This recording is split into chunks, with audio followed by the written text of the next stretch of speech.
বাপেরা, নওজওয়ানেরা, তরুণেরা, এ নবী পাকের প্রেমিকেরা, রাসূলুল্লাহ যদি প্রকৃত প্রেমিক হও, ইতিহাসের পাতা তোমাকে আমাকে কি সাক্ষী দেয় জানতে হবে। তারিখে হাদিস গুলো খুলে দেখো, আল্লাহ নবী নূহ নবী দয়ার নবী সাহাবাদের উপরে কেন এত জুলুম হয়েছিল, কি জন্য এত জুলুম হয়েছিল? নামাজ পড়ার জন্য না, না না, রোজা রাখার জন্য না, না না, হজ করার জন্য না, না না, এই জন্য জুলুম হয়েছিল। যারা জালিম ছিল তাদের জুলুমের বিরুদ্ধে আল্লাহ নবী সোচ্চার হয়েছিল। এই জমিনে জালিমরা নারীদেরকে জিন্দু জিন্দু পুঁতে দিত। আল্লাহ নবী বলেছিল, এ দুনিয়ার জালিমেরা নারীদেরকে জিন্দু পুঁতাটা বন্ধ করো। কেন তাদেরকে জিন্দু পুঁতে দিতেছ? তারা তো মায়ের জাত, মহান স্রষ্টা তাদেরকেও বানিয়েছে, তিনি পুত্র সন্তানও বানিয়েছে। এই কন্যা কারো স্ত্রী হবে, আর পুত্র সন্তান কারো স্বামী হবে। এদের সংসারের বিনিময়ে দুনিয়া জমিনে তো মানুষ জাতির বিকাশ ঘটবে। এ যুবকেরা, আমার নবী সাহাবারা নবী পাকের পিছনে দাঁড়িয়ে জালিমদের বিরুদ্ধে লড়াই করেছে, জালিমদের বিরুদ্ধে কথা বলেছে। এই কথা বলতে গিয়ে জালিমরা আমার নবী সাহাবাদের উপরে কত অত্যাচার করেছে ইতিহাস জানিয়ে দেয়। ইসলামের প্রথম যুগেতে, প্রথম সময়েতে সাহাবা হুজুরকে জোর করে শুইয়ে দিয়ে, গরম বালির উপরে শুইয়ে দিয়ে সাহাবাদের বুকের উপরে ভারী পাথর চাপিয়ে দিয়েছে। চাপিয়ে দিয়ে বলতে লেগেছে, মুহাম্মদ রাসূলকে ছেড়ে দে, তার আদর্শকে ছেড়ে দে, তার রাস্তাকে ছেড়ে দে, তার মিশনকে ছেড়ে দে।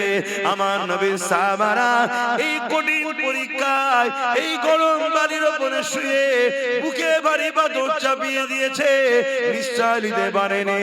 তথাপিও সাহাবারা ওই অবস্থা তো বলেছে, এ জালিমরা তোরা যতই জুলুম করিস না কেন, মুহাম্মদ আরবীর গোলাম যারা হয় তারা মুহাম্মদ আরবীর জন্য জান মাল সব দেওয়ার প্রস্তুত নিয়ে নিয়েছে। এই অবস্থাতে অনেক সাহাবারা শহীদ হয়ে গেছে, অনেক সাহাবারা ইন্তেকাল শহীদ হয়ে গেছে। আবার অনেক সাহাবারা এমন করে কঠিন কষ্ট স্বীকার করার পরও আল্লাহ তাদের ঈমান আমল হিফাজত করে বিজয় গাজী বানিয়ে দিয়েছে। সাহাবাদের উপরে জুলুমটা কেন হয়েছিল? অন্যায়ের বিরুদ্ধে কথা বলেছিল তিনারা, এতিমের পক্ষে কথা বলেছিল, মানবতার পক্ষে কথা বলেছিল, খোদার্থ মানুষের পক্ষে কথা বলেছিল, অসহায়ের পক্ষে কথা বলেছিল। এ যুবকেরা, তরুণেরা, তাওহীদের বাণীর পক্ষে কথা বলেছিল তিনারা। এই জন্য সাহাবা হুজুরদের উপরে জালিমরা বড় জুলুম করেছিল। কতটা জুলুম করেছে প্রথমেই বললাম। সাহাবা হুজুরদের পায়ে দড়ি বেঁধে, ওই ঘোড়ার পায়ে দড়ি বেঁধে দিয়েছে, ওই ঘোড়া দ্রুত ছুটতে লেগেছে। আর সাহাবা হুজুরদের মরুভূমির বাড়ির উপর দিয়ে টেনে টেনে নিয়ে যাচ্ছে, পিঠে চামড়া খানা ছিঁড়ে ছিঁড়ে কাঁধের কাছে জড়ো হয়ে যাচ্ছে, বালিকোনা কোনো পিঠেতে গেঁথে যাচ্ছে, রক্তাক্ত হতে লেগেছে। এ যুবকেরা, এরকম কষ্ট কি তোমাদের ওপরে হচ্ছে এখন? বলো বলো। কিন্তু আজ যদি ঘুমাও, তোমার সন্তানদের উপরে এরকম জুলুম আসবে। আজ যদি তোমরা না জাগো, এখনো তোমরা এক মুঠো যদি হও, আল্লাহর জাত পাকের কসম করে বলছি, যার কুদরতিয়াতে আব্বাসের জান রয়েছে, ইনশাআল্লাহ এমন একটা জমিন আমরা করে রেখে যাব, যদি ফসল আমরা না খেতে পারি, মাঠটাকে চাষযোগ্য করে যাব। আমাদের বাচ্চারা ওই জমিনে চাষ করে ফসল খেতে পারবে ইনশাআল্লাহ। এ যুবকেরা, ঘাবড়ে যেও না গো, আল্লাহকে ভয় করো। কোথায় কি হচ্ছে দেখে লাভ নাই, তোমার মনের মধ্যে একটাই কথা থাকবে, আমি আমার আল্লাহর খুশির জন্য হক কথা বলবো, আমি আমার আল্লাহর রাজির জন্য নাই কথা বলবো, সন্তানের ভবিষ্যতের জন্য আমি সত্য পথে চলবো, আমি নিজের কিছু মেহনত করে নিজেকে প্রতিষ্ঠিত করব। কেননা পরের দোকানের কর্মচারী করা, পরের অফিসে চাকরি করা যে কোনো দিন আমায় বার করে দেবে। আর যদিও আমি ওখানে চাকরি করি, ওই চাকরির মাইনে বাড়তে বাড়তে বাড়তে শেষ জীবন পর্যন্ত যদি 50,000 1 লাখ টাকাও হয়, কিন্তু আমার পরে ওই জায়গাতে আমার ছেলে কিন্তু আর চান্স নাও পেতে পারে। আর আমি মেহনত করে ছোট্ট যদি একটা গুমটিও করে দিয়ে যেতে পারি, আজ আমার পরে ওই জায়গাতে আমার ছেলে কিন্তু মালিক হয়ে বসবে। এ যুবকেরা, তরুণেরা, ছেলে যদি চেষ্টা করে এক দোকান থেকে 10টা দোকান বাড়াতে পারবে। তাই বলে দিয়ে যায় আমার রাসূলুল্লাহ যেমন আমাদেরকে নামাজের কথা বলেছে, রোজার কথা বলেছে, হজের কথা বলেছে, দাড়ি টুপির কথা বলেছে, মানবতার কথা বলেছে, ইনসাফের কথা বলেছে, ইনসানিয়াতের কথা বলেছে, গরিব প্রেমের কথা বলেছে, খোদার্তদের খানা খাবার কথা বলেছে, ঠিক তেমন নবী আমার সাহাবাদের ধরে ধরে হাতে হাতে বিজনেস করার পলিসি, তারা কি হবার পলিসি আমার নবী শিখিয়েছে। আর পাশাপাশি জমিনের উপরে মাথা তুলে বেঁচে থাকার জন্য পাওয়ার রাজ ক্ষমতার কথাও শিখিয়েছে। রাসূলকে ভালোবেসে আগে মেনে নাও, রাসূলকে ভালোবেসে অনুসরণ করো, রাসূলকে ভালোবেসে ইত্তেবা করো, ফলো করো। কোরআনের দুসরা জায়গায় আল্লাহ বলছেন, মা আতাকুমুর রাসূল ফাখুযুহু ওয়া মা নাহাকুম আনহু ফান্তাহু। আল্লাহ রাসূল যা আদেশ করছে মেনে নাও, আমার নবী যা নিষেধ করছে ছেড়ে দাও। এটাই হলো প্রকৃত ভালোবাসা। নবীর প্রকৃত ভালোবাসা কি? মান আহাব্বা সুন্নতি, যারা আমার সুন্নাতকে ভালোবাসলো, ফাকাদ আহাব্বানি, তারা আমি রাসূল আমাকে ভালোবাসলো। যারা আমাকে ভালোবাসলো, কানা মাই ফিল জান্নাত, তারা আমার সঙ্গে জান্নাতে যাবে। জোরে বলুন সুবহানাল্লাহ। এখন কেউ যদি এখান থেকে কেটে ছাড়ে, যারা আমাকে ভালোবাসলো আমার সঙ্গে জান্নাতে যাবে, তাহলে আব্বাস সিদ্দিকীর দাবি করা হচ্ছে তো নাকি? কথা বলো, কাটিং করলে এটা হবে না? হবে না? তাহলে এরকম ভাবে বক্তব্য শুনে সমালোচনা করলে ক্ষতি হবে নিজেদের। তাহলে আমাদের দায়িত্ব আল্লাহ রাসূলকে ইত্তেবা করা, অনুসরণ করা, নবীর হায় হ্যাঁ বলা, নবীর নায়ে না বলা। আর নবী বলছে প্রকৃত আমার প্রেমিক তারা, আমাকে প্রকৃত ভালোবাসলো তারা, যারা আমার সুন্নাতকে অনুসরণ করলো, আমার সুন্নাহকে মানলো। তাই আমাদের উচিত আমার নবীর জীবন আদর্শে আরো নিজেকে বেশি বেশি গড়ে তোলা। আমার নবীর বিরুদ্ধে আগেও ছিল, আজও আছে। সেদিন আবু জেহেল, উতবা, সাইবা, উমাইয়া ছিল, তারা এমন করে আমার রাসূলের সাহাবাদেরকে বলতো মুহাম্মদ রাসূলের নাম লিয়া বন্ধ করো। আর আজকে আমার দেশেও সে আবু জেহেল, উতবা, সাইবাদের উত্তরসূরি আছে, যারা বলছে মুহাম্মদ রাসূলের নাম লিখা বন্ধ করো। ধারাবাহিকতা চলছে, চলবে।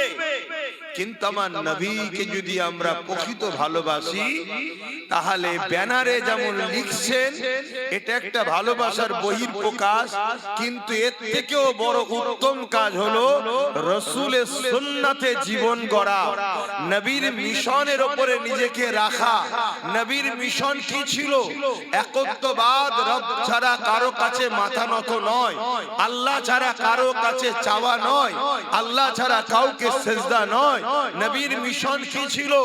অন্যায়কে মিটিয়ে নাইকে প্রতিষ্ঠিত করা। জোরে বলুন সুবহানাল্লাহ। জমিনকে নেশা মুক্ত করা, জমিনকে দুর্নীতি মুক্ত করা, জমিনকে সুদ মুক্ত করা, জমিনকে ঘুষ মুক্ত করা, জমিনকে নেশা মুক্ত করা, জমিনকে রেপ মুক্ত করা, জমিনের এতিমের অধিকার দেওয়া, জমিনের বিধবার মর্যাদা দেওয়া, জমিনের গরিবের মুখে হাসি ফোটানো, জমিনের ক্ষুধার্তকে খানা খাওয়ানো, মা বাপকে সেবা করা, নারীর অধিকার দেওয়া, এগুলোই তোমার নবীর জিন্দেগির মিশন। সন্ত্রাসকে মিটিয়ে দেওয়া, জুলুমকে খতম করা, দাঙ্গাকে বন্ধ করা, অত্যাচার শাসকদের বিরুদ্ধে রুখে দাঁড়ানো, এটাই তো রাসূলের মিশন। কথা বলছেন না? আপনারা তো অনেক শুনেছেন, আবু জেহেলের কথা শুনেছেন তো। তাহলে এটাই তো রাসূলের পাক সাল্লাল্লাহু আলাইহি ওয়াসাল্লামের মিশন। এখনো তো বড় বড় সুন্নাত, দস্তরখান বিছিয়ে খানা খাওয়ার সময় মনে থাকে আলহামদুলিল্লাহ, ভালো কথা, ওটাও সুন্নাত। কিন্তু এতিম, বিধবা, অসহায়, গরিবের হক দিবার ব্যবস্থা করে তোলা, এমন সমাজ গড়া, এটা তো আমার নবীর বড় সুন্নাত। জোরে বলুন সুবহানাল্লাহ। আল্লাহ নবী সাহাবারা আমার নবী পাকের কাতারে দাঁড়িয়ে এই জমিন থেকে অন্যায়কে মিটাবার জন্য, ন্যায়কে প্রতিষ্ঠিত করার জন্য, মিথ্যাকে মিটাবার জন্য, সত্যকে প্রতিষ্ঠিত করার জন্য, জালিমকে মিটাবার জন্য, মুসলিমদের মুখে হাসি ফুটাবার জন্য, এতিমদের অধিকার দিবার জন্য, খোদার্তদের অধিকার খানা দিবার জন্য এই জমিনের উপরে আমার নবী সাহাবারা নবী পাকের পিছনে দাঁড়িয়ে জালিমদের বিরুদ্ধে লড়াই করেছে, জালিমদের বিরুদ্ধে কথা বলেছে। এই কথা বলতে গিয়ে জালিমরা আমার নবী সাহাবাদের উপরে কত অত্যাচার করেছে ইতিহাস জানিয়ে দেয়। ইসলামের প্রথম যুগেতে, প্রথম সময়েতে সাহাবা হুজুরকে জোর করে শুইয়ে দিয়ে, গরম বালির উপরে শুইয়ে দিয়ে সাহাবাদের বুকের উপরে ভারী পাথর চাপিয়ে দিয়েছে। চাপিয়ে দিয়ে বলতে লেগেছে, মুহাম্মদ রাসূলকে ছেড়ে দে, তার আদর্শকে ছেড়ে দে, তার রাস্তাকে ছেড়ে দে, তার মিশনকে ছেড়ে দে। আমার নবী সাহাবারা এই কঠিন পরীক্ষায় এই গরম বালির উপরে শুয়ে বুকে ভারী পাথর চাপিয়ে দিয়েছে, নিশ্চয় নিতে পারেনি। তথাপিও সাহাবারা ওই অবস্থা তো বলেছে, এ জালিমরা তোরা যতই জুলুম করিস না কেন, মুহাম্মদ আরবীর গোলাম যারা হয় তারা মুহাম্মদ আরবীর জন্য জান মাল সব দেওয়ার প্রস্তুত নিয়ে নিয়েছে। এই অবস্থাতে অনেক সাহাবারা শহীদ হয়ে গেছে, অনেক সাহাবারা ইন্তেকাল শহীদ হয়ে গেছে। আবার অনেক সাহাবারা এমন করে কঠিন কষ্ট স্বীকার করার পরও আল্লাহ তাদের ঈমান আমল হিফাজত করে বিজয় গাজী বানিয়ে দিয়েছে।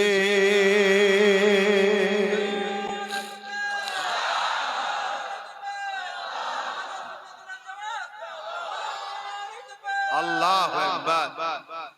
তাহলে আমরা যদি প্রকৃত নবীর প্রেমিক হই, আমাদেরকে এই মিশনের উপর থাকতে হবে। আমার নবীর নাম লিখাতে উত্তরপ্রদেশের কানপুরের জালিম হুকুমতদের কষ্ট হলো কেন? কারণটা তো বুঝতে হবে। কারণ এটাই, মুহাম্মদ সাল্লাল্লাহু আলাইহি ওয়াসাল্লাম এমন একটা নাম, যে নাম ইনসাফের, যে নাম ইনসানিয়াতের, যে নাম মানবতা, যে নাম অন্যায় মিটানো, যে নাম সন্ত্রাসকে মিটিয়ে সমাজে ন্যায় প্রতিষ্ঠিত করা, যে নাম গরিবদের অধিকার দেওয়া, যে নাম ক্ষুধার্ত মানুষকে খানা খাওয়ানো ব্যক্তির নাম। সেই নাম যদি থাকে, আমরা যে সন্ত্রাসের জুলুমের সমাজ ব্যবস্থা করছি, আতঙ্কের সমাজ ব্যবস্থা করছি, এই মুহাম্মদ রাসূলের নাম যদি না মুছা যায়, তাহলে মুহাম্মাদের দিকে যদি মানুষ চলে যায়, মুহাম্মদ সাল্লাল্লাহু আলাইহি ওয়াসাল্লামের সুন্নতে মানুষ যদি জেগে যায়, তাহলে সেদিন যেমন সেদিন যেমন আবু জেহেল, উতবা, সাইবার সন্ত্রাসী রাজত্ব শেষ হয়েছে, আমাদেরও সমাজ মিটে যাবে। এটাই তো হয়, অন্য তো কিছু নয়। এটাই তো ভয়। আর এই ভয়ের জন্যই তো আজ মুসলিম সমাজের যুবককে ঘুম পড়িয়ে রাখা হয়েছে, নেশা দিয়ে, নারী দিয়ে, লোভ দিয়ে, মদ দিয়ে, শিক্ষাকে কেড়ে নিয়ে বড় প্ল্যান মাফিক আমাদেরকে খারাপ করা হয়েছে। কেন? যাতে আমরা জেগে না থাকি। আমরা যদি জেগে যাই তাহলে এই সমাজে আচ্ছা আচ্ছা ফেরাউনের ঘুম হারাম হয়ে যাবে। শুনছো তো আমার ভাইয়েরা? আর আমরা যখন উলামারা তোমাদেরকে ডাকি আসো, তখন তারা তোমাদেরকে চেষ্টা করে আমাদের থেকে দূরে রাখা। আর এই দূরে রাখার জন্য তারাও কোনোভাবে যখন পারে না, তারা একটা 2 নম্বর উলামা টিম তৈরি করে। তারা তোমাদেরকে শুধু পুঁথিগত শিক্ষা দেবে, এমন শিক্ষা দেবে না যাতে তোমাদের চোখ ফুটে যায়, অন্যায় দেখলে না রুখে দাও। মনে রেখে দিও, দুটো হক, একটা আল্লাহর, একটা বান্দার। হকুল্লাহ আর হকুন নাস, মানুষের হক, আল্লাহর হক। আল্লাহর হকে যদি কেউ ভুল করে ফেলে, আল্লাহর হক যদি কেউ ছেড়ে দেয়, আল্লাহর হক যদি ঠিকভাবে করতে নাও পারে, আমার আল্লাহ বলছে আমার কাছে কাঁদ, তওবা কর, আমি গফুর ও গফফার মাফ করে দেবো। জোরে বলুন সুবহানাল্লাহ। কিন্তু বান্দার হক, হকুন নাস যদি মারিস, আমি আল্লাহ মাফ করব না। যার হক মেরেছিস সে যদি মাফ না করে, সে যদি মাফ না করে। আজ দুনিয়াদার উলামা শুধু হকুল্লাহটাই শোনাচ্ছে, হকুন নাসটা শোনাচ্ছে না। শুনছেন? এটা একটা পরিকল্পনা কাদের? যারা তোমাদেরকে ঘুম পড়িয়ে রাখে, তাদেরই তৈরি করা উলামাদের পরিকল্পনা। আর এই কথাগুলো আমি বলি আমার পিছনে যত সমস্যা, কথা বুঝে আসছে তো যুবকদের? আমার ভাইগুলো শুনছো তো নাকি? এটাই হলো সমস্যা। একটা মানুষ নামাজ পড়ছে আলহামদুলিল্লাহ, ভালো কথা। একটা মানুষ রোজা রেখেছে আলহামদুলিল্লাহ, ভালো কথা। একটা মানুষ হজ করেছে আলহামদুলিল্লাহ, ভালো কথা। এ যুবকেরা, তরুণেরা, অথচ বোনের হক মেরে নিয়েছে। মনে রাখবেন, কিয়ামতের দিনে ও নামাজ পড়ার পরও, রোজা রাখার পরও, হজ করার পরও ও নাজাত পাবে না। কেন? হক নাশ করেছে। ওর বোন যদি ওকে ক্ষমা না করে, আল্লাহ ওকে মাফ করবে না। অপরদিকে আরেকটা বান্দা বোনের হক দিয়েছে, পাড়া প্রতিবেশীর হক দিয়েছে, মানুষের হক আদায় করে দিয়েছে। কারো সঙ্গে জুলুম করে না, কারো সঙ্গে মিথ্যাচার করে না, কারো সঙ্গে গালিগালাজ করে না, কাউকে আঘাত দিয়ে কথা বলে না। অর্থাৎ হক নাশের দিক দিয়ে সে কারো দিলে আঘাত দেয়নি। অপরদিকে সে নামাজ পড়েছে, রোজা রেখেছে, বা নামাজ কাজা হয়ে গেছে, রোজা কাজা হয়ে গেছে, হজ আদায় করতে পারেনি। এ যুবকেরা, এই যুবকটা যদি আল্লাহ পাকের কাছে ক্ষমা চায়, আমার আল্লাহ বলেছেন আমি গফুর ও গফফার, তোরা তওবা কর। আমি আল্লাহ আমার হক যখন তুই আদায় করতে পারিস নি, আমি আল্লাহ তোকে মাফ ক্ষমা করে দেব।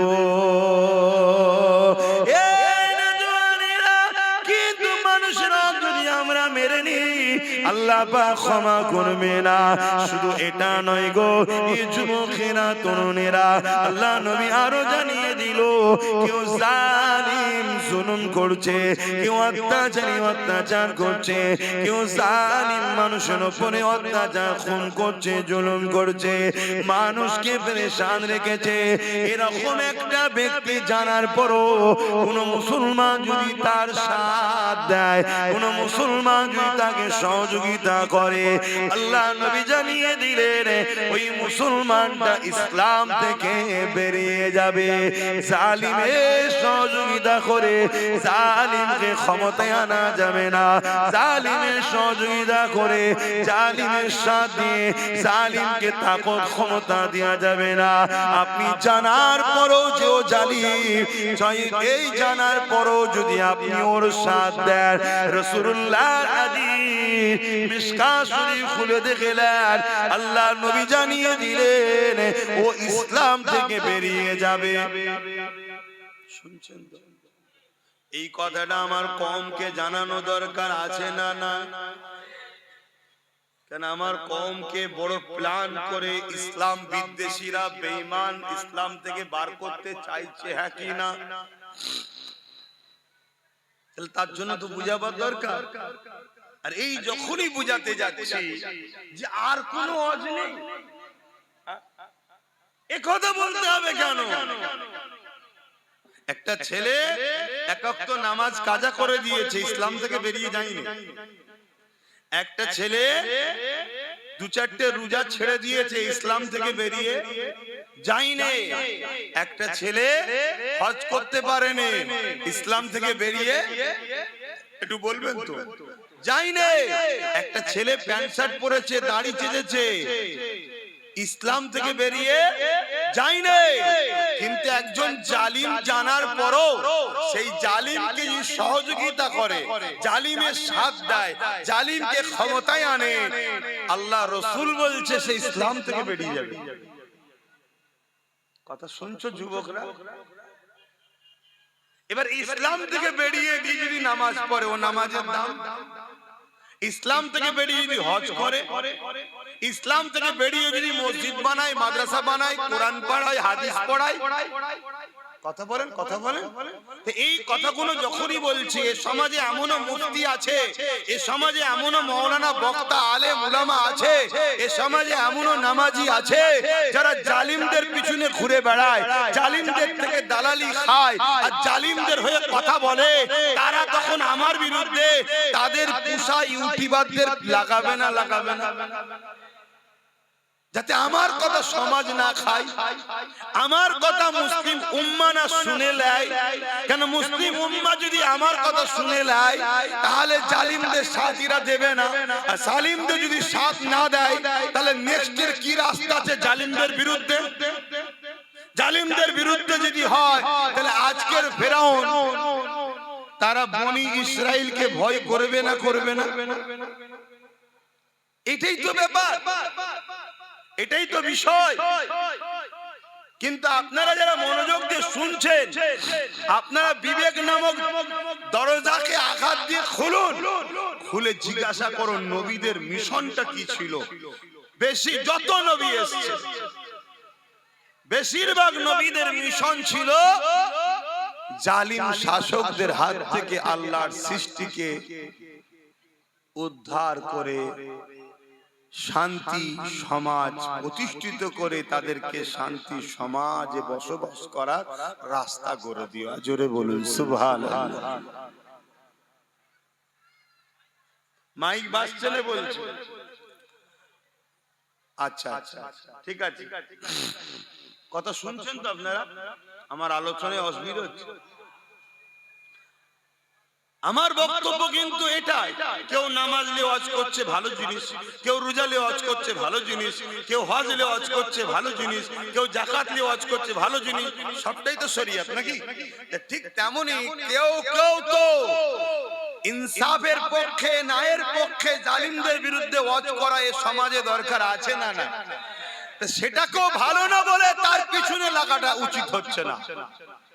কথা বুঝে আসছে তো নাকি?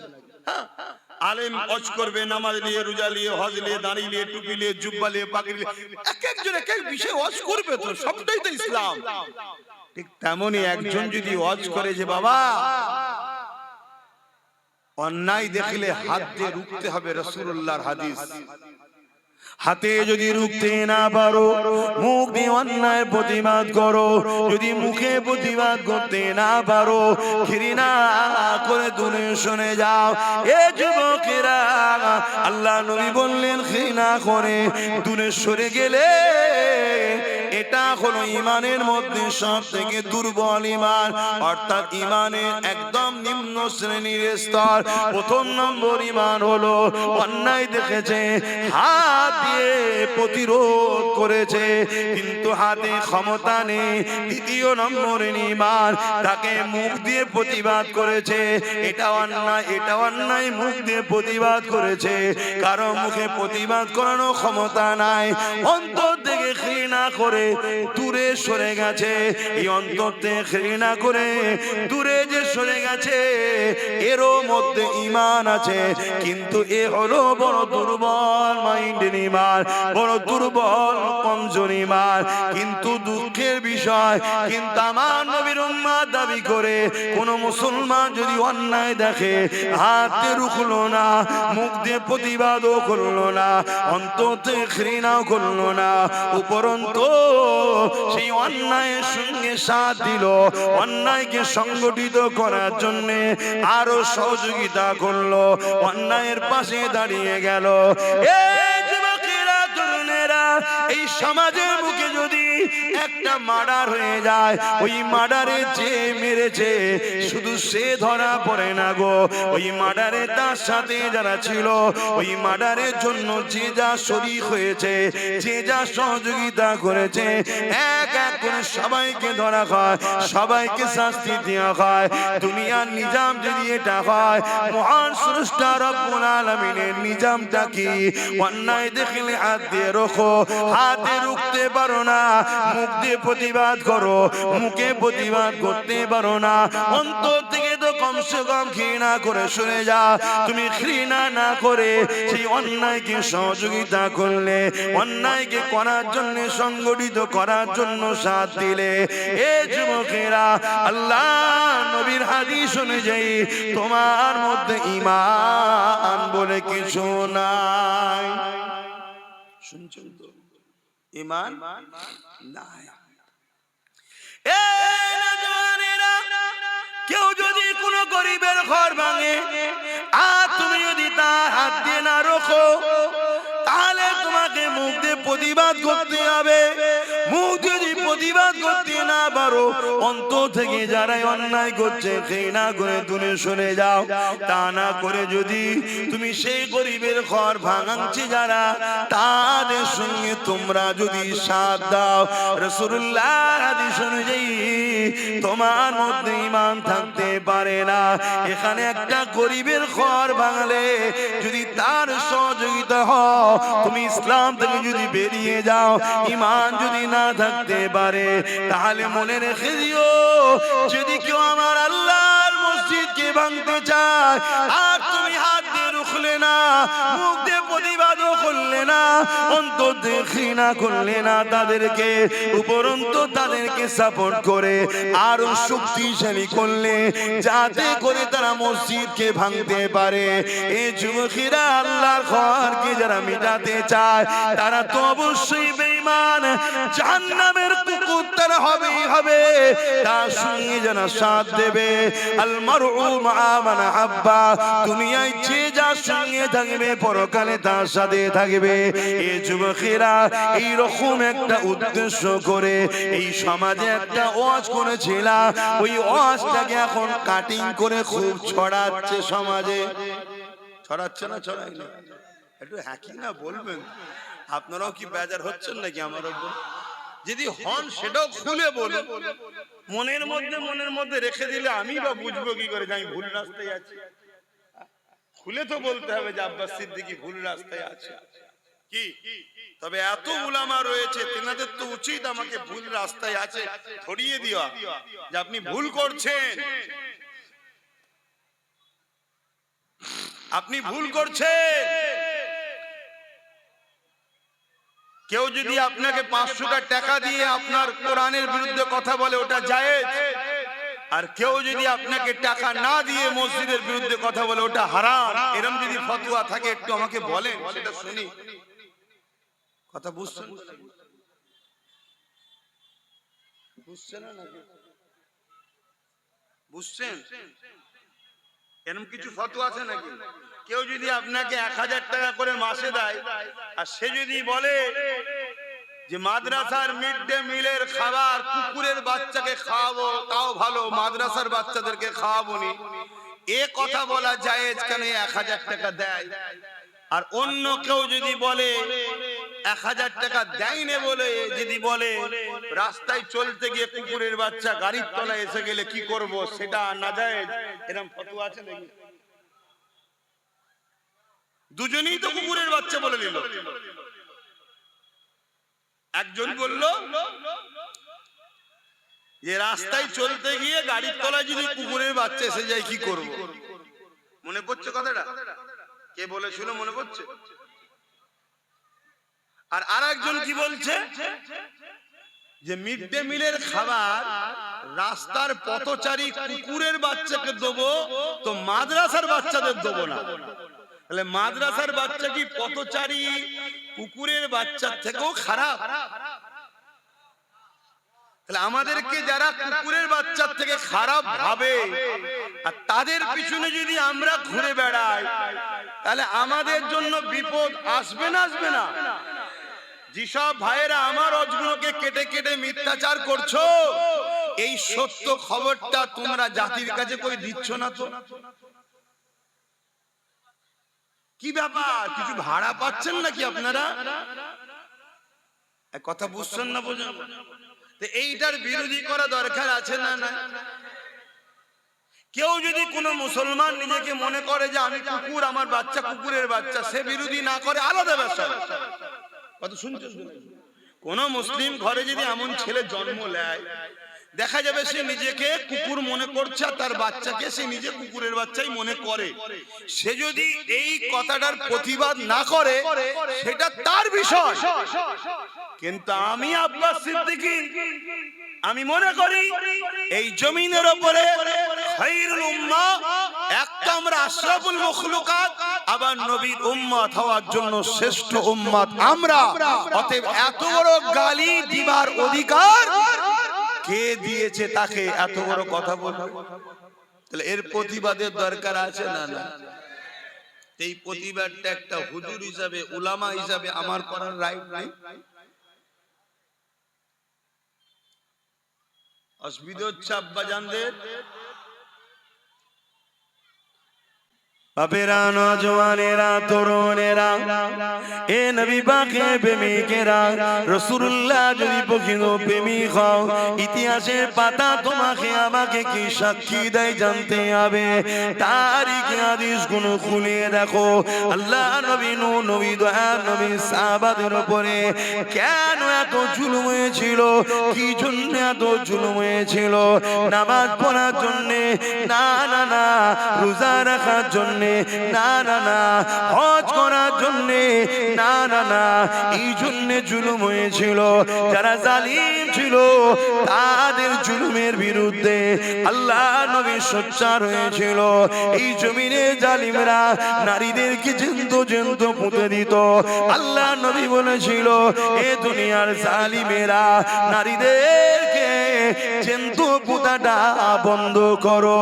কেন তাদেরকে জ্যান্ত পুঁতে দিতেছ? তারা তো মায়ের জাত, মহান স্রষ্টা তাদেরকেও বানিয়েছে, তিনি পুত্র সন্তানও বানিয়েছে। এই কন্যা কারো স্ত্রী হবে আর পুত্র সন্তান কারো স্বামী হবে। এদের সংসারের বিনিময়ে দুনিয়া জমিনে তো মানুষ জাতির বিকাশ ঘটবে। এ যুবকেরা, তারা আজ আমার রাসূলুল্লাহর বিরুদ্ধে দখল করলো। ওই বিরোধী সেদিন থেকে চলতে চলতে চলতে চলতে আজ 2025 সালে আজকে দিনও কিছু এজিদ, কিছু ফেরাউন রয়েছে যারা আমার নবীকে পায়নি, নবীর ইসলামের শানে মিথ্যাচার করছে, নবীর ইসলামের শানে আঘাত দিচ্ছে।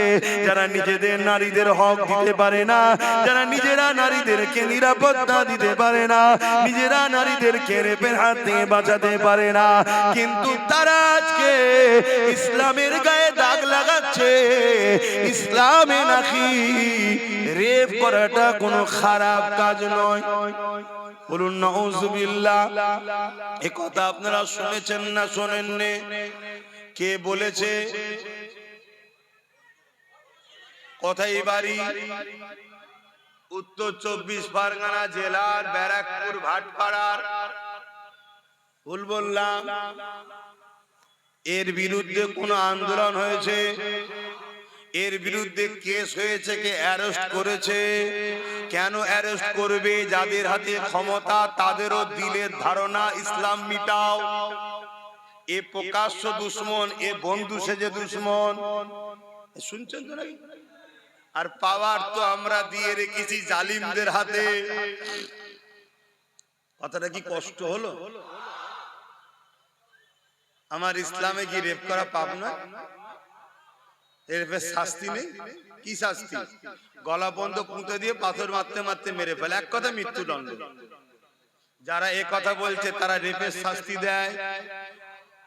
এখন সে বর্তমান বিজেপিতে আছে, আগে ছিল টিএমসিতে, কালকে কোথায় থাকবে বোঝা মুশকিল।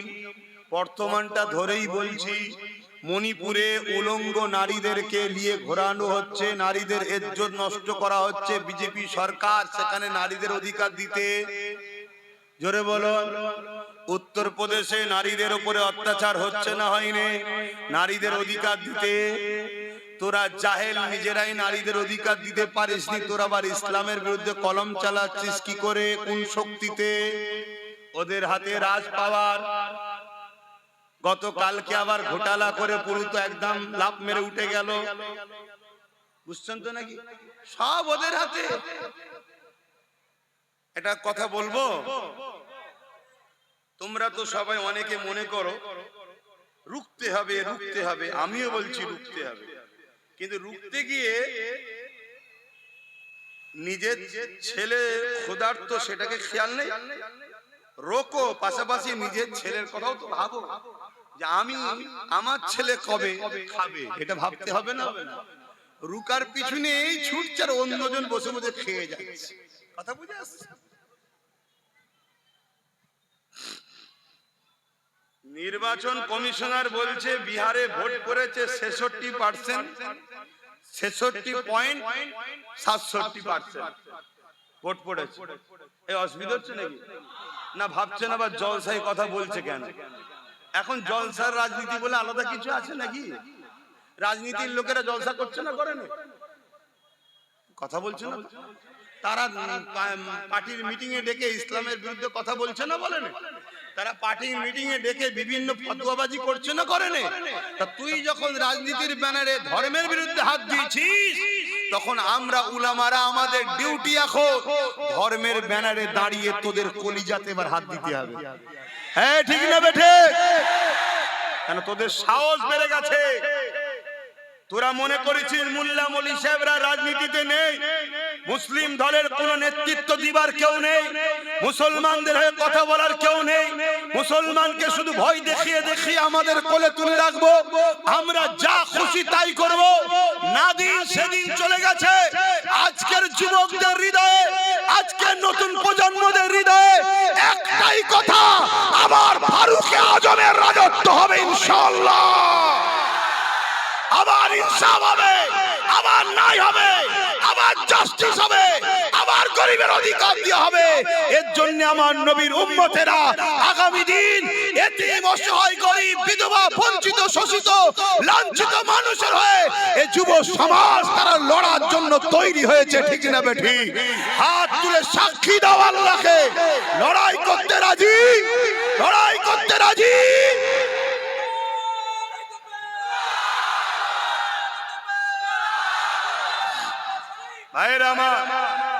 আল্লাহু আকবার। তাহলে কমিশন বলছে বিহারে 66.67% ভোট পড়েছে। আর বিহারে ভোটের সংখ্যা কত? 7,42,00,000 কম বেশি। এটা হলো টোটাল ভোটের সংখ্যা। আর ভোট পেয়েছে কত? 7,45,00,000।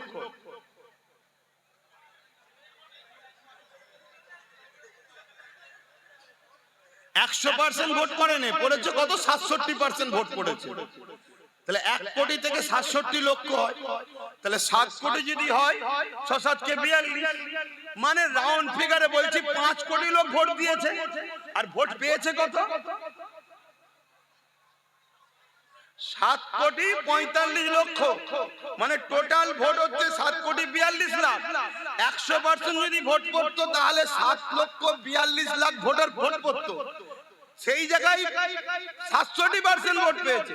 তারপরও 1,42,00,000 থেকেও বেশি 7,45,00,000 ভোট পেয়েছে। যারা এরকম করে চুরি করে তাদেরকে তোমরা রুখবে কি করে? আমি কি বুঝাচ্ছি, বুঝছো? তাহলে রুখতে হবে, রোকো। রুকার পক্ষে 100 বার আমি সহমত। রুকার পক্ষে 100% সহমত, কিন্তু বাপ রুখতে গিয়ে নিজেকে যেন বিলীন করে দিও না, নিজের অস্তিত্বটাকে বাঁচাও। আমার এটা বক্তব্য। কথা বুঝে আসছে না? না কেন কিভাবে ঘোটালা হচ্ছে বুঝতে পারছো? এই ঘোটালা সব জায়গাতেই হচ্ছে। এই কথাটা বিস্কানে বললাম, অসুবিধা হলো। এটা জুলুম না নাই, এটা জুলুম না, জুলুম নয়। কোনটা জুলুম? এটা অন্যায়।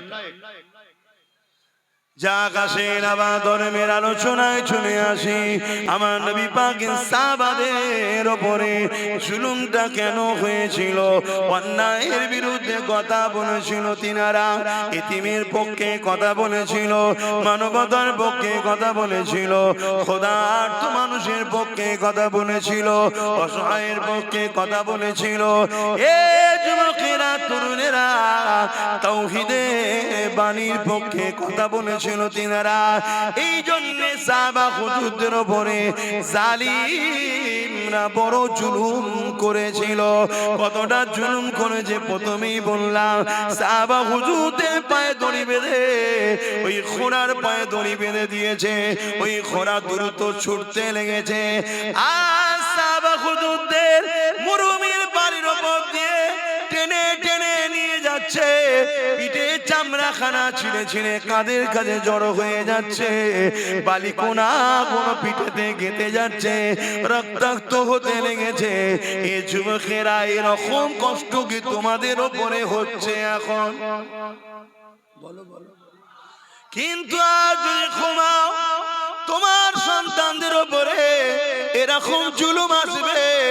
আজ যদি তোমরা না জাগো, এখনো তোমরা এক মুঠো যদি হও, আল্লাহর জাত পাকের কসম করে বলছি, যার কুদরতিয়াতে আব্বাসের জান রয়েছে, ইনশাআল্লাহ এমন একটা জমিন আমরা করে রেখে যাব, যদি ফসল আমরা না খেতে পারি, মাঠটাকে চাষযোগ্য করে যাব। আমাদের বাচ্চারা ওই জমিনে চাষ করে ফসল খেতে পারবে ইনশাআল্লাহ। এ যুবকেরা, ঘাবড়ে যেও না গো, আল্লাহকে ভয় করো।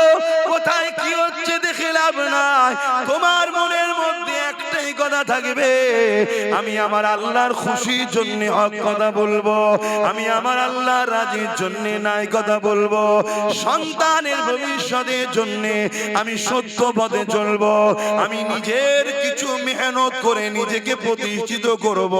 কেননা পরের দোকানের কর্মচারী করা, পরের অফিসে চাকরি করা, যে কোনো দিন আমায় বার করে দেবে।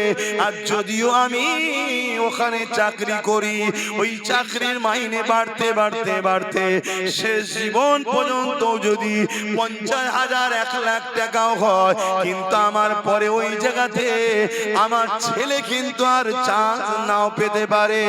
আর আমি মেহনত করে ছোট্ট যদি একটা গুমটিও করে দিয়ে যেতে পারি, আজ আমার পরে ওই জায়গাতে আমার ছেলে কিন্তু মালিক হয়ে বসবে।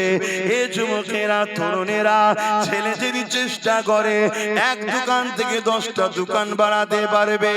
তাই বলে দিয়ে যায় আমার রাসূলুল্লাহ যেমন আমাদেরকে নামাজের কথা বলেছে, রোজার কথা বলেছে, হজের কথা বলেছে, দাড়ি টুপির কথা বলেছে, মানবতার কথা বলেছে, ইনসাফের কথা বলেছে, ইনসানিয়াতের কথা বলেছে, গরিব প্রেমের কথা বলেছে, খোদার্থদের খানা খাবার কথা বলেছে, ঠিক তেমন নবী আমার সাহাবাদের ধরে ধরে হাতে হাতে বিজনেস করার পলিসি, তারা কি হবার পলিসি আমার নবী শিখিয়েছে। আর পাশাপাশি জমিনের উপরে মাথা তুলে বেঁচে থাকার জন্য পাওয়ার রাজ ক্ষমতার কথাও শিখিয়েছে। আরো জোরে বলুন সুবহান।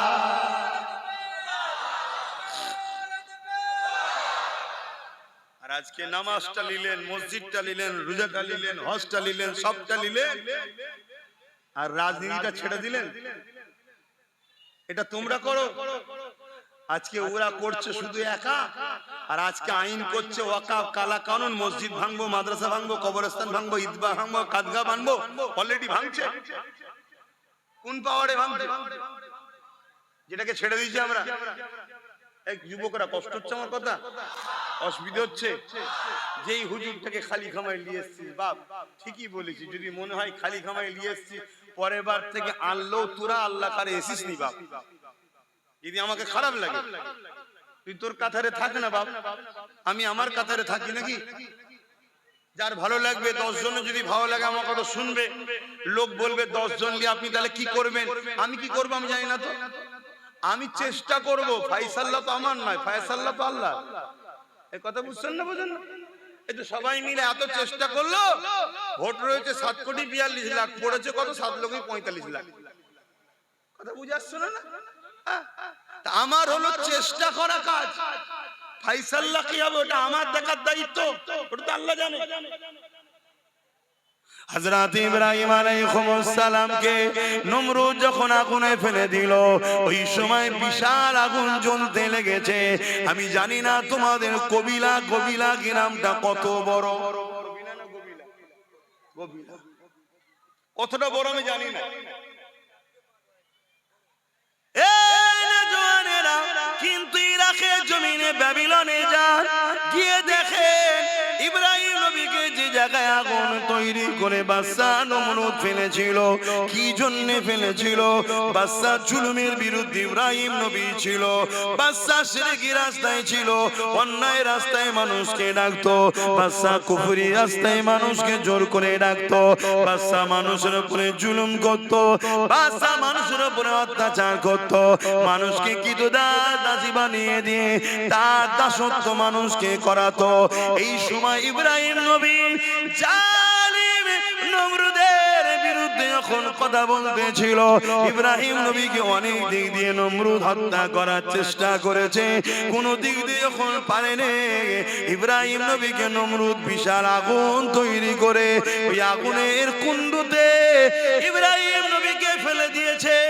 ইব্রাহিম নবী ওই আগুনের কুণ্ডুতে যখন পড়তে লেগেছে, আমার আল্লাহ পাক বলেছিলেন এই আগুন ইব্রাহিমের জন্য আরামদায়ক, ঠান্ডা হয়ে যাও গো। সঙ্গে সঙ্গে ফুলের বাগান তৈরি হয়ে যায়। চারিদিকে আগুন, বিচখানে ফুলের বাগান তৈরি হয়ে গেল। তার মধ্যে ইব্রাহিম নবী খুঁজছে ফিরছে, আল্লাহর জান্নাতি নিয়ামত খেতে লেগেছে। অনেক বড় কথা, আমি ওদিকে যাচ্ছি না, আমি যে বিষয়টা আমার যুবকদেরকে, মায়েদের বাপেদেরকে বোঝাচ্ছি, এ যুবকেরা মন দিয়ে শোনো। ওই সময় দেখা যায় দুটো আল্লাহর মখলুক, একজন চোঁচে করে পানি নিয়ে এসেছে, ইব্রাহিম নবীর আগুনে দেবে যাতে করে আগুনটা নিভিয়ে যায়। এত কম পানি তার চোঁচে রয়েছে, যার নাম হলো আজনাই, যে কিনা 2-4-5 ফুট হয়তো পানি হবে। ওই পানিতে ইব্রাহিম নবীর আগুন কি কোনোদিন বন্ধ হবে মনে হয়? একটা বিশাল গ্রামের মতো এলাকায় আগুন জ্বলছে, এই মাঠটার মতো নয়, বিশাল বড় একটা এলাকা, একটা গ্রাম, এত বড় এলাকা গর্ত করা আছে, সেই জায়গাতে আগুন ধরিয়েছিল। এত বিশাল আগুনে ওই একটা মখলুকের 5-6 ফুটা পানি যে চোঁচে করে আনতে পারে, তার এই পানিতে কি আগুনটা বন্ধ হবে? একটু বলুন, বিবেককে বলুন। কিন্তু ও ইব্রাহিম নবীর বিরুদ্ধে না পক্ষে, আগুনটা বন্ধ করার চেষ্টা করছে, কিন্তু হবে কোনদিনই। কথা বুঝে আসছে? অপরদিকে আরেকটা হলো গিরগিটি। কি নাম? গিরগিটি। যারা রং পাল্টায় এদেরকে গিরগিটি বলা হয়। কিছু গিরগিটি নেতাও বেরিয়েছে, আছেন না? না, আপনার সঙ্গে ইফতার খেয়েছিল, আপনার সঙ্গে একসাথে বসেছিল, কি পূর্ব মেদিনীপুরে গিরগিটির মতো রং পাল্টেছে না পাল্টাইনি? জোরে বলে। এখন আবার কালকে লাড্ডু খাওয়াচ্ছে, বলছে এবারে আমাদের বাংলা। অত সহজ না, কথা বুঝে আসছে না? না, যতটুকু পেয়েছিস দিদির দয়াতে পেয়েছিস, বেশি আর কথা বলিস না, আমরা সব বুঝি। তোরা দুজন সেটিং এ আছিস, অন্য কাউকে বিরোধী রাখতে চাইছে না, তোকেই রাখতে চাইছে। কেন তুই থাকলে এ যা করবে তুই ধামা চাপা দিবি, আর তুই যা করবি এ তোকে সিকিউরিটি দিয়ে নিরাপদে রাখবে। অন্য কেউ বিরোধী হয়ে গেলে তোদের দুজনেরই কপালে বাস পড়ে যাবে। কি গো, কথাটা কি ভুল বললাম না আপনাদের খারাপ লাগছে? এই যারা দাঁড়িয়ে আছেন বলেন, অসুবিধা হচ্ছে? আমার তো সোজাসুজি কথা, কাউকে তো ধরে আনিনি বা এই গিরগিরির মতো শুধু রং পাল্টা। একদিন মাথায় টুপি দিয়ে সাদা পায়জামা পাঞ্জাবি পরে এসে খুব ইফতার খেয়েছে আমাদের সাথে। খেয়েছে না খাইনি? আমার সাথে না খেলো, আমাদের সাথে তো খেয়েছে নাকি? হ্যাঁ, অনেকে মনে করেছিল ভালো হবে, হয়তো ভালো ন্যাস তুলে দেখেন এড়ে না বেড়ে দেখেন।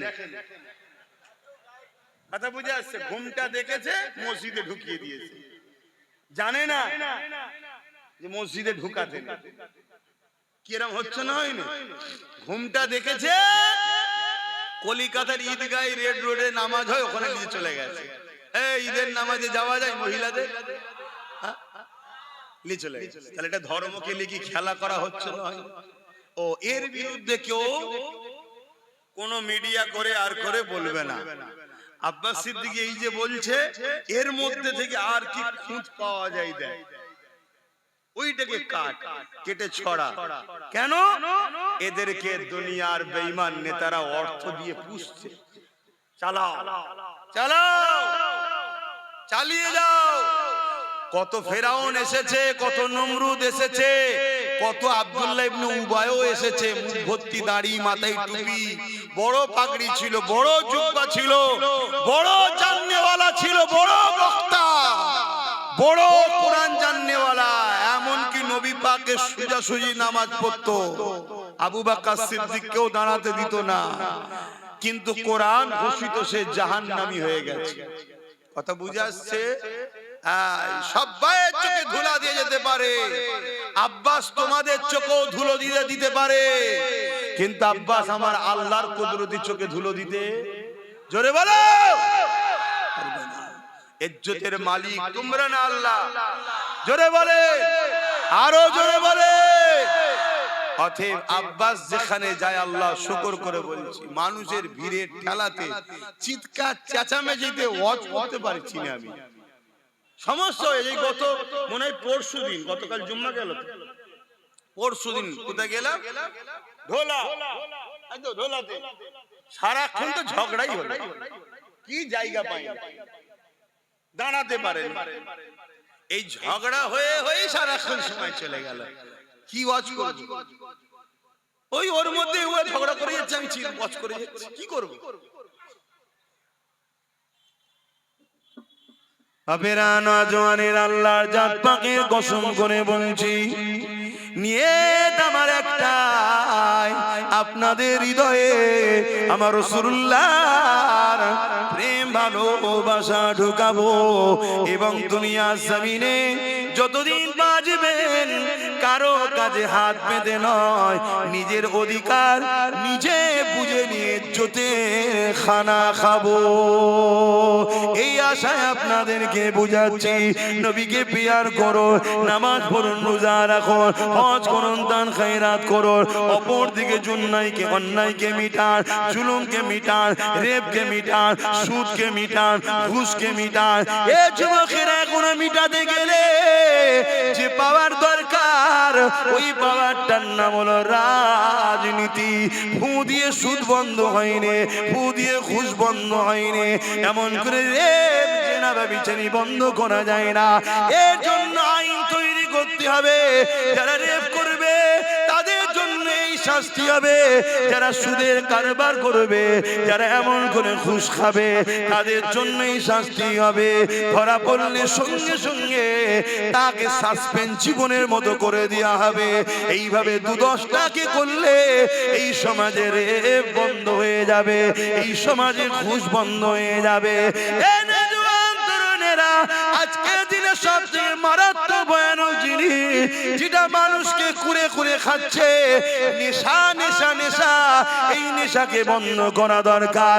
সেই নেশাটা মদ হতে পারে, সেই নেশাটা গাঁজা হতে পারে, সেই নেশাটা অন্য কিছু হতে পারে, কিন্তু দুঃখের বিষয় বলতে হয় আজকে সরকার যখন মদের ডিলার লায়, সরকার যখন যখন মদ বিক্রিতে নাম্বার 1 হয়ে গর্ব করে, সেই সমাজে মাতালকে কখনো রুখা সম্ভব নয়। এই মদের কারণে ক্রাইম হচ্ছে, এই মদের কারণে নারীরা ডিভোর্স হচ্ছে, এই মদের কারণে অ্যাক্সিডেন্ট হচ্ছে, এই মদের কারণেই আজ আমার তিলোত্তমা বোনটা রেপ হয়ে গেল। এই মদের কারণে আজ তামান্নাকে বোম মেরে মেরে দেওয়া হলো। এই মদ এত খাতারনাক জিনিস, এই মদকে বন্ধ করা এটা আমাদের দায়িত্ব আছে না? না, এই যুবকেরা, তরুণেরা, এই মদকে বন্ধ করবেন কি করে? মুসলিম সমাজ যাতে মদে আসক্ত হয়, গভর্নমেন্ট কি করছে শোনেন। মুসলমান এলাকা দেখে দেখে মদের লাইসেন্স দিচ্ছে। ফুরফুরা শরীফে চলে যান, ঢুকার 4-5টা রাস্তা আছে, প্রতিটা রাস্তার ঢুকার মুখে মুখে মুখে মুখে একটা করে মদের দোকানের লাইসেন্স দিয়েছে, সেখানে মদের বিক্রি হচ্ছে। চলে যান একটা পবিত্র তীর্থভূমি, ভারতবর্ষের দ্বিতীয় বৃহত্তম তীর্থভূমি, যে ধর্মে ইসলামে মদকে হারাম করা হয়েছে, সেই ধর্মের স্থানের ঢুকার মুখে মুখে মুখে মুখে মদের লাইসেন্স দিয়ে দিয়েছে।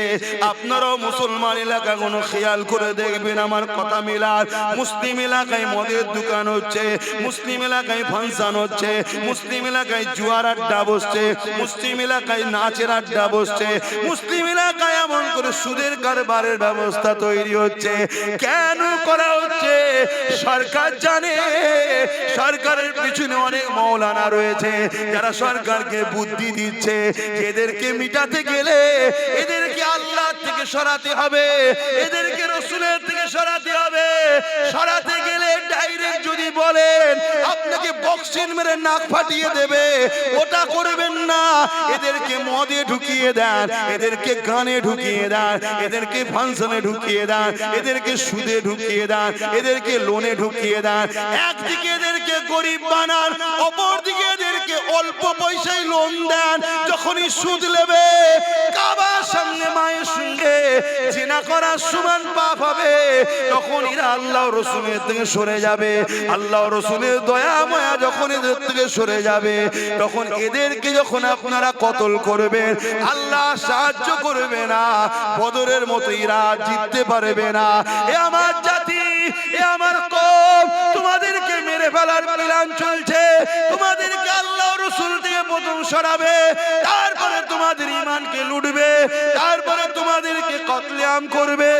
তোমাদের কোনো সাহায্যকারী তোমরা পাবে না। যতগুলো মুসলিম নেতা দেখছো, এরা একটা কেউ কথা বলে না, এরা একটা কেউ জবান খোলে না। এরা শুধু যে হুজুর যে হুজুর যে হুজুর করে নিজের গদিটা টিকিয়ে রাখার জন্য। এই রকম একটা জায়গায় দাঁড়িয়ে আজ যখন দাদা পীরের 4র্থ প্রজন্ম হয়ে আমি জানকে বাজি লাগিয়ে আজ যখন আমার সমাজকে জাগায়, আজ যখন আমার সমাজকে বুঝায়, আজ যখন সমাজকে ভাবাতে লেগেছি, ওরে আমার সমাজ রে, তোর সরকার তোকে আল্লাহ ও রসুলের থেকে সরাবার কি পরিকল্পনা করেছে দেখ। এক তো সরকারের কাজ নয় মসজিদ মন্দির করা, ট্যাক্সের পয়সায় দিঘাতে মন্দির করলো, যা তা ধর্ম যা পারছে করগে যা। আবার ওই মন্দিরের প্রসাদ রেশনের দ্বারা তোদেরকে খাইয়ে বেঈমান বানাবার প্ল্যান তোদের সরকার তৈরি করছে। এরা তোদেরকে মিটাতে চায়। তোদের অন্তরে ঈমান থাকলে, তোদের পেটে হালাল খাদ্য গেলে, আজকের এই ফেরাউনরা জানে এরা কখনো বিজয় লাভ করতে পারবে না। হতে পারে পুলিশ ওদের দিকে, হতে পারে মিলিটারি ওদের দিকে, হতে পারে সেনামন্ত্রী ওদের দিকে, কিন্তু আমাদের যদি ঈমান থাকে, আল্লাহ সাহায্য যখন আসবে, এক মঈনুদ্দিন ভারতে কামিয়াবি হয়েছে। আরো জোরে বলুন সুবহানাল্লাহ।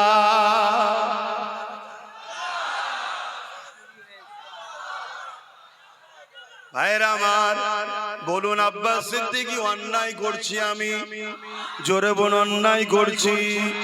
এরপরও দিনের শেষে একটাই কথা হবে, কি হবে? ডাকাতকে রুখতে হবে। বলবে না? বলবে না? চোর বলছে ডাকাত রোকো। চোর কি বলছে? কথা বলছে না তো।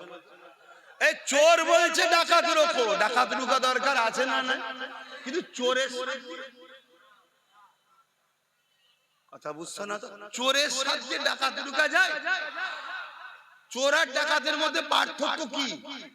ডাকাত কুকুর চুরি করে, চোর মাছ চুরি করে, এটাই তো। তাহলে এও আমার ওয়াকাফ খাচ্ছে আর ও বলছে পুরো ওয়াকাফ পুকুরটাই চুরি করলো। কথা মাথায় ঢুকছে না ঢোকে না? তাহলে চোর দিয়ে কখনো ডাকাত রুকা যায় না। এজন্য ডাকাতকেও রুখতে হবে, চোরও তাড়াতে হবে। এর জন্যই তো আব্বাস সিদ্দিকী চেষ্টা করে নবী খানদানের বাচ্চাকে বুঝিয়েছি, তুই যা, তুই যা। সে তো বলছে আপনি তো বেশ ভালো লাইনে আছেন, আর আমাকে চারিদিকে কত ঠেলা ঠুলি, ঝগড়া ফাসাদ, গালি গালাজের মধ্যে জড়াতে হচ্ছে, আর আপনি যাচ্ছেন হজ করছেন, আবার ঘরে এসে ঘুমোচ্ছেন নিশ্চিন্তায়।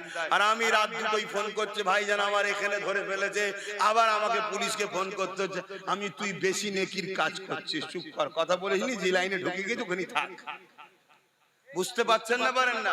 তাহলে বলুন আপনাদের উচিত তো আমার ভাইটা সাথ দেওয়া দরকার আছে না? আল্লাহকে সাক্ষী রেখে বলুন দরকার আছে না? না, লম্বা করে হাত তুলুন। ডায়ে বায়ে কে হাত তোলেন একটু দেখেন তো, কে হাত তোলেন একটু দেখবেন শুধু ভাই, হাত নামান। যে হাত তোলেন সে আমার দুশ্মনও নয় আর বন্ধুও নয়। তার জন্য দোয়া করি আল্লাহ তাকেও আমাদের সাথী করুক, বলুন আল্লাহুম্মা আমিন। আজকে একটা যদি এত কিছু করতে পারে, তার সাথে যদি আরো গোটা 30-40 থাকে, আমাদের উপকার না লস? জোরে বলুন। এবারে কেউ যদি মনে করে যে তুমি বলছো তাহলে আমরাই তো রুখবো না, তোমরা যদি সত্যি রুখতে চাও, সত্যি যদি রুখতে চাও, তাহলে আসো না একসাথে রুখি। কথা বুঝছেন না? আসুন একসাথে রুখি। না না, একসাথে নয়। কেন একসাথে নয়? বলছে একসাথে যদি রাত্রিরে ঘরের পাহারা দেয়, তোমার লোক আমার লোক থাকে, তা রাত্রিরে যখন ডাকাত ঢুকবে, আমি যে দরজা খুলছিলাম তুই তো খুলতে দিবি না। শুনছেন না? শুনুন না, একসাথে হলো অসুবিধা কি আছে? এই অসুবিধা আছে? ডাকাত যদি রুখতে চাও, তা পাহারাটা দুজন মিলে দিলে হয় না? না না, তোকে লিয়া যাবে না। কেন রে? না, আমি একা পাহারা দেবো। তুই তো 15 বছর পাহারা দিয়ে সব ডাকাত ঢুকিয়েই ফেললি। হ্যাঁ, কথা বুঝছেন না? বোঝেন না? আর একটা কথা হলো, যদি কারো কোনো ভুল ফটো বেরিয়ে পড়ে, কারো কোনো ভুল যদি বেরিয়ে পড়ে, ধরেন আমি চুরি করেছি, ধরা পড়ে গেছি, আমি কি জোরে চিল্লাতে পারবো যার কাছে প্রুফ আছে? জোরে বলে।